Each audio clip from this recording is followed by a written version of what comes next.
Thank you, Madam Chair. And good afternoon, everyone, and thank you for participating in today's hearing. And I want to thank Chairman Velasquez for holding this timely hearing. The debate on climate change has shifted from the global cooling concerns of the 1970s to global warming today. There seems to be a broad consensus that human activities are increasing carbon dioxide emissions into the atmosphere. However, debate continues on how much those emissions are changing the climate, at what rate it is changing, and what effects exactly are going to be. It seems that you can find a statistic or a scientist that can support any position on climate change. And with such variation among scientists, I think it's important that we take a very calculated approach towards addressing climate change. Dramatic new requirements for industry can also have devastating effects on the economy, both for business and for consumers.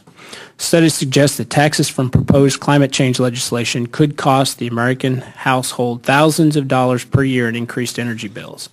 Revenues would be collected from new mandates on industry, and the costs would be passed on to the consumer, both residential and commercial. Considering the lagging economy, this is something that I look at as to be a big question. Is this something we want to do? And when other countries like China and India don't have the same strict caps, are we putting businesses in an unfair advantage here in the United States? Besides these concerns, I also find it alarming that nuclear power is not being considered as a renewable fuel source.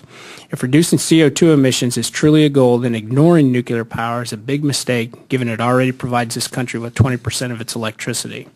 Simply allowing nuclear power to meet new renewable electricity standards, I think, would moderate costs to consumers. Real solutions need to take into account regional differences throughout the country, take advantage of clean fuel within our borders, including natural gas and nuclear power, offer incentives, and carefully consider how our economy will be impacted both domestically and internationally. And again, thank you, Chairwoman, for holding this hearing. Thank you. I look forward to that testimony. Thank you.